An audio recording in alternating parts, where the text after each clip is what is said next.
Assalamualaikum warahmatullahi wabarakatuh. Perkenalkan, nama saya Muhammad Iqbal Fahmi, guru pendidikan agama Islam dan budi pekerti di SD Negeri 1 Sambung Kulon, Kecamatan Kembaran, Kabupaten Banyumas, dan sebagai mahasiswa PPG dalam jabatan batch 3 tahun 2025 program studi pendidikan agama Islam di LPTK UIN Profesor Kiai Haji Saifuddin Zuhri Purwokerto dengan nomor induk mahasiswa 25411080708.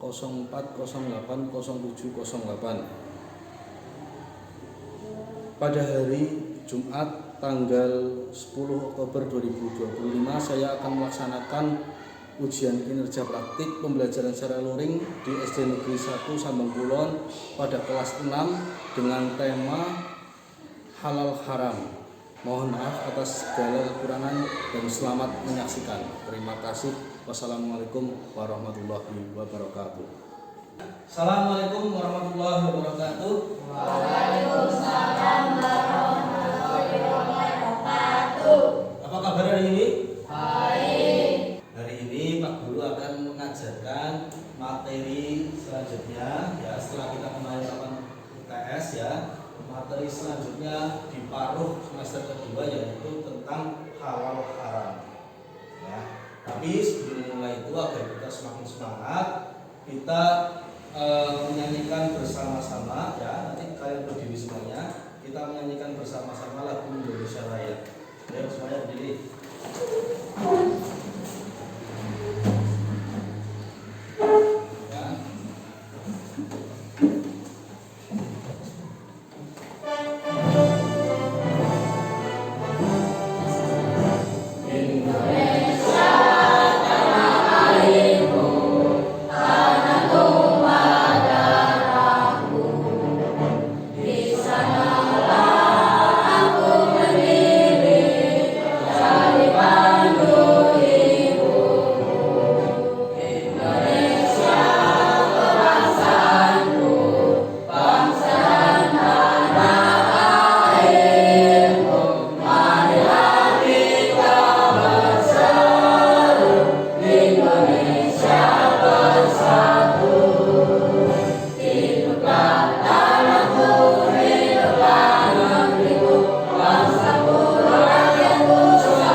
Enggak, kalian itu beli jajan di warung?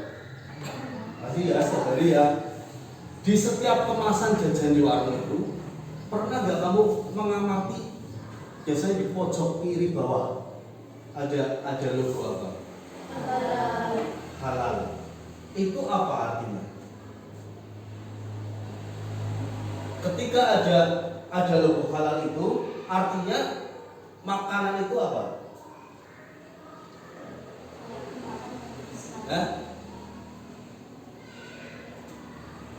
Artinya makanan itu ya, itu boleh dikonsumsi oleh umat aman, dikonsumsi oleh umat Islam ya.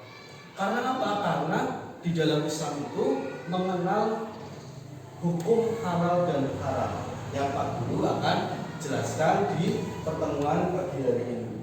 Nah, hari ini Pak Guru akan memberikan sebuah materi terlebih dahulu ya kepada kalian, yaitu tentang halal dan haram. Tujuan pembelajaran pada pagi hari ini yaitu nanti kalian itu mampu menjelaskan pengertian makanan dan minuman yang halal dan haram dengan benar.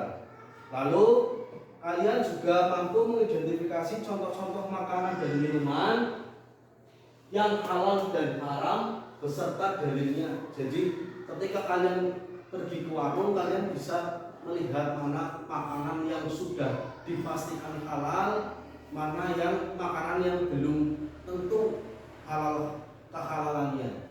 Ya. Lalu kemudian kalian juga mampu menganalisis hikmah dari mengkonsumsi makanan yang halal dan akibat buruk dari mengkonsumsi makanan yang haram. Nah, ini Pak Guru akan memberikan satu video ya. Coba kamu cermati.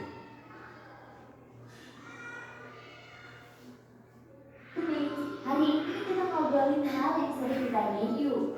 Kalau kamu muslim dan lagi traveling ke Jepang, pasti pernah bingung ini makanan halal gak ya? Nah, di video ini kita akan bahas secara lengkap bedanya makanan halal, muslim friendly, dan non halal di Jepang. Simpel tapi penting buat kamu tahu. Pertama, makanan halal. Ini adalah makanan yang sesuai dengan hukum Islam. Biasanya sudah punya sertifikat halal dari lembaga resmi seperti Japan Halal Foundation atau Nippon Asian Halal Association. Gak ada babi, gak ada alkohol, dan proses masaknya dijamin bersih serta sesuai syariat. Contohnya restoran yang sudah punya sertifikasi jelas diantaranya Halal Wagyu Yakiniku Panga di Tokyo, Naritaya Halal Ramen di Kyoto, dan Gimon Halal BBQ di Shibuya. Selanjutnya Muslim friendly. Ini artinya restoran atau makanan tersebut tidak mengandung babi dan alkohol. Tapi belum tentu ada sertifikat halal. Biasanya mereka pakai bahan yang lebih aman, misalnya seafood atau sayur. Tapi cara masaknya itu perlu ditanyakan. Misalnya, apakah alat masaknya dicampur, apakah sausnya mengandung mirin atau sake. Contohnya beberapa cabang toko Ichibanya menyediakan menu khususnya muslim friendly. Matsuya punya pilihan seafood dan Tete-nya menyajikan tempura yang biasanya aman, tapi tetap harus pakai bahan detailnya. Yang terakhir non halal. Ini makanan yang jelas mengandung babi, alkohol atau bahan-bahan lain yang tidak sesuai syariat. Ramen dengan kaldu babi, gyoza dengan daging babi, atau bahkan pizza dengan alkohol. Ini semua termasuk non halal. Tipsnya, kalau kamu lihat tulisan seperti pork, ham, bacon, tonkatsu, atau gutta di menu, atau kemasan dan tidak ada keterangan beef atau chicken, hampir bisa dipastikan itu mengandung babi dan tidak halal. So, be careful your travel needs. Contohnya gini, kamu di Osaka pengen makan ramen, restoran ini tulis kompor, tapi ternyata kaldunya pakai mirin, alkohol masak. Jadi walaupun gak ada babi, tetap tidak halal. Tinggal pentingnya makin detail, bukan cuma lihat itu di luar. Biar aman, kamu bisa cari restoran halal pakai aplikasi seperti Halal Navy atau Happyco. Di kota besar seperti Tokyo, Osaka, Kyoto, dan Fukuoka, restoran halal mulai banyak. Kalau bingung, minimarket seperti Lawson dan 7-Eleven juga kadang punya label muslim friendly di makanannya. Intinya gini, halal itu pasti aman, muslim friendly itu perlu dicek dulu. Non halal jelas harus dihindari. Gak semua makanan Jepang haram, tapi kamu harus tetap teliti. Perlu dicatat juga karena Jepang bukan negara mayoritas muslim. Makanan halal di sini cenderung lebih mahal, tapi bukan berarti gak bisa ditemukan.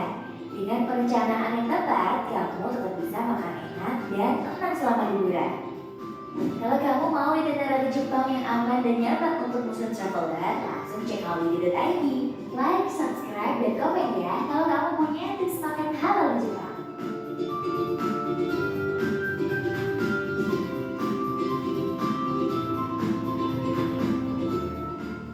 Hai Jo. Pengertian halal. Coba dibaca, Mas. Halal berarti segala sesuatu yang diperbolehkan oleh Allah untuk dimakan, diminum, dan dilakukan. Halal adalah segala sesuatu yang diperbolehkan oleh Allah sesuai syariat untuk satu dimakan, dua diminum, ketika dilakukan. Artinya halal dan halal itu bukan hanya terkait dengan makanan dan minuman kok, tapi juga dengan perbuatan. Dimakan sudah jelas ya, yang tidak boleh apa? Dari apa di dalam Al-Quran disebutkan babi, lalu anjing, ya, hewan-hewan yang bertaring, memiliki gigi taring, itu tidak boleh dimakan, haram. Nah, kalau yang halal itu hewan-hewan yang memakan rumput, ya, kambing, kerbau, rusa, itu boleh halal dimakan, tidak memakan daging. Ya. Lalu yang diminum, selanjutnya yang diminum, yang tidak boleh diminum apa saja contohnya? Alkohol. Lalu yang ada di dalam tubuh kamu, darah, tidak boleh diminum. Ya, itu adalah beberapa minuman cairan yang tidak boleh diminum. Tapi selain itu boleh, jus boleh, ya, apapun boleh asalkan tidak dilarang.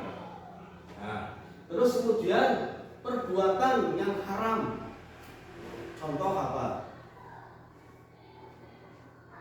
Segala perbuatan kejahatan, mencuri, ya, terus membunuh, berbohong, itu adalah perbuatan yang haram.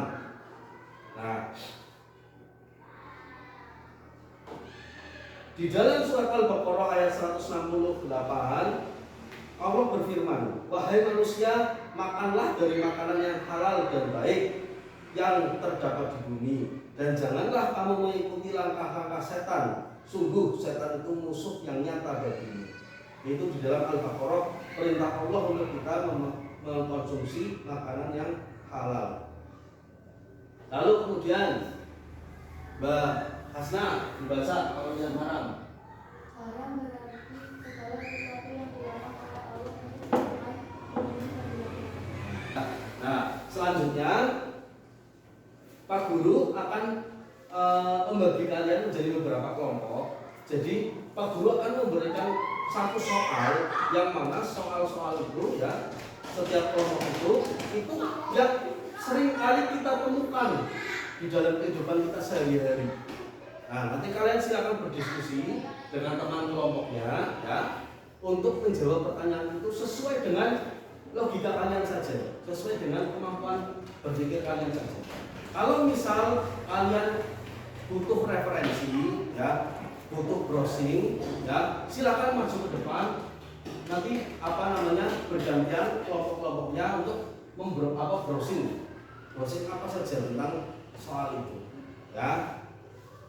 Karena di sini ada 9 anak, jadi Pak Guru bagi menjadi 3 kelompok, ya. Nah, kita bagi secara berhitung aja, mulai dari kata dulu. 1, 2, 3. 1, 2, 3. 1, 2, 3. Yang nomor 1 angkat tangan. Nomor 1 silakan berkelompok menuju ke sini. Nomor 2 berkelompok menuju ke sini. Nomor 3, kelompok 3 berkelompok menuju ke belakang.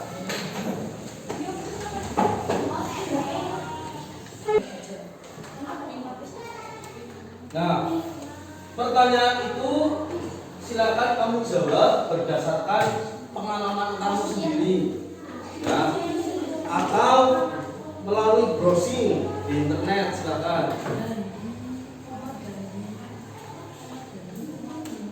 Tulisnya di dalam kolom ini, ya. Tulisnya di dalam kolom ini, ya. Jawabannya, ya. Nama kelompoknya ditulis di sini. Iya, tapi dikembangkan. Dikembangkan lagi. Iya, dikembangkan lagi. Kurban aja kalau.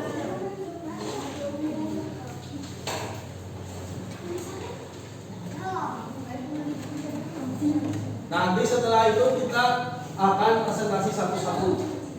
Ya, kelompok untuk maju.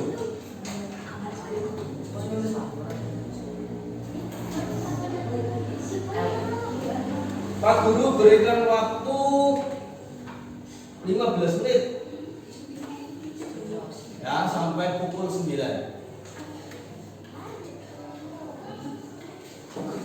Hanya satu pertanyaan. Alisa Bel.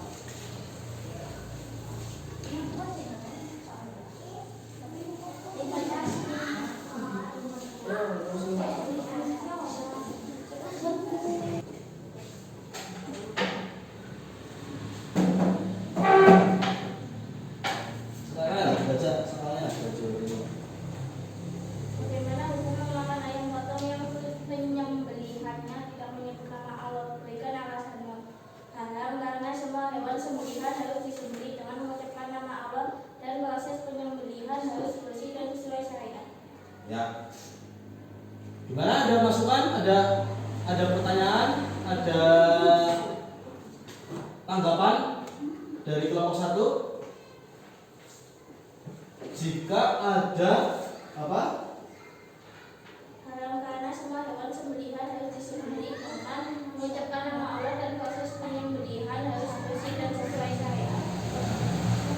Jika ada hewan yang disembelih bukan atas nama Allah, itu menjadi haram. Ada tanggapan? Tidak ada? Tidak ada. Kalau tidak ada, boleh duduk, silakan. Tepuk tangan untuk kelompok 1. Nah, bagaimana hukum memakan ayam potong yang penyembelihannya tidak menyebut nama Allah? Berikan alasan. Ya, seperti Pak Guru jelaskan tadi ya, bahwa yang menyebabkan sesuatu itu haram, ya, itu yang pertama karena zat asalnya itu apa? Contoh, zat asalnya kalau misal ayam itu halal apa haram? Halal kan? Kalau yang haram itu apa? Babi, anjing, kucing itu adalah zat asalnya haram. Tapi kalau ayam itu zat asalnya halal. Tetapi ada yang membuat dia menjadi haram, yaitu apa? Prosesnya tidak disembelih, tidak dengan menyebut nama Allah, sehingga itu menjadi penyebab haram.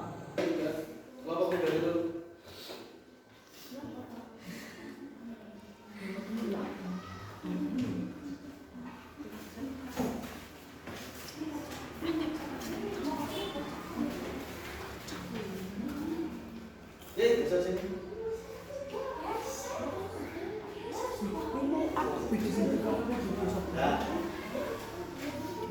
Ya, silakan.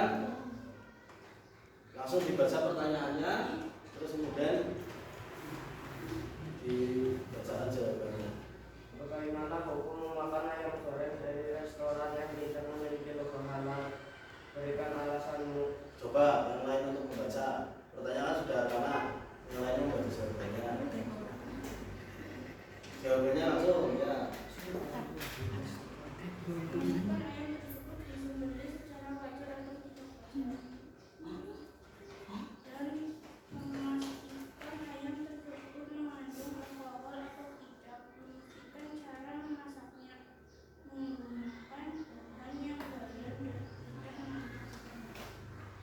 Ya, dengar. Ada tanggapan apa enggak dengan jawaban kelompok 3? Setuju? Apa ada tanggapan lain? Ada pendapat lain?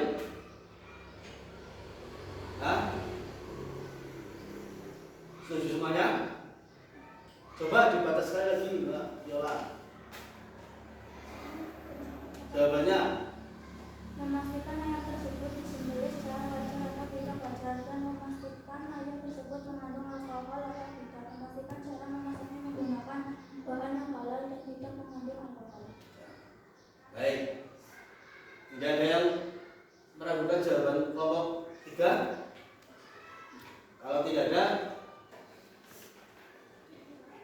guru katakan kelompok 3 jawabannya betul.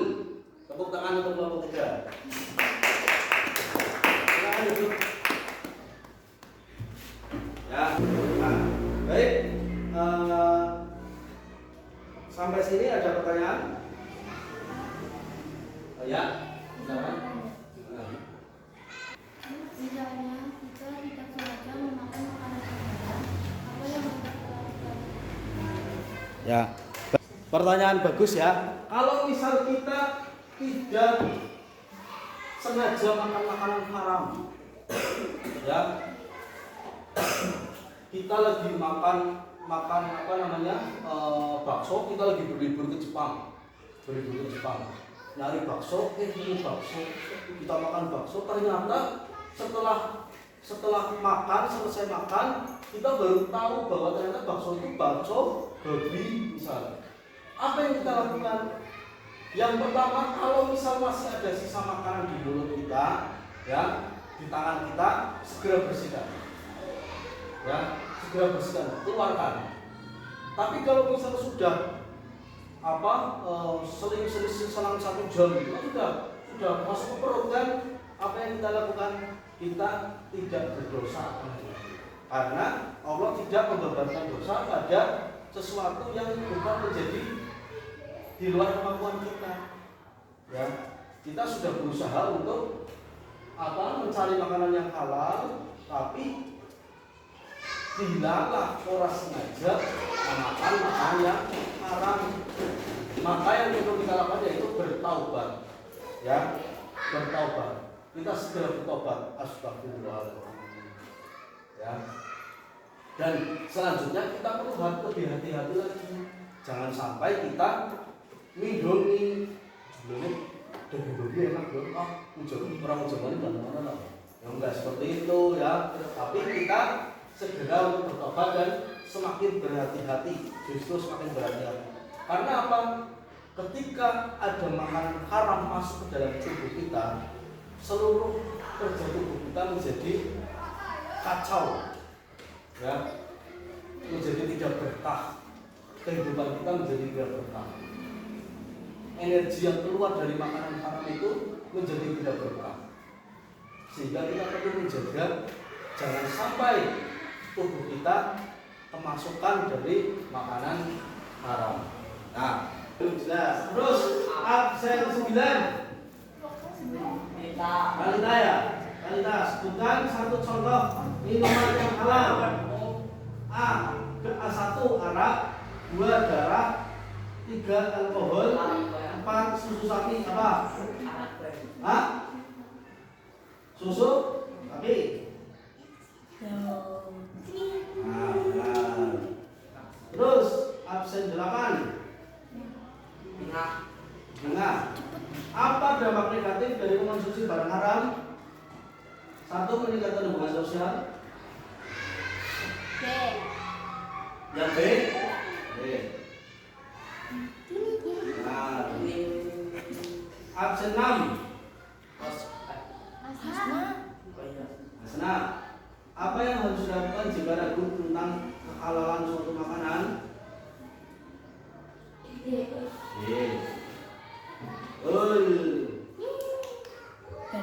Absen 5.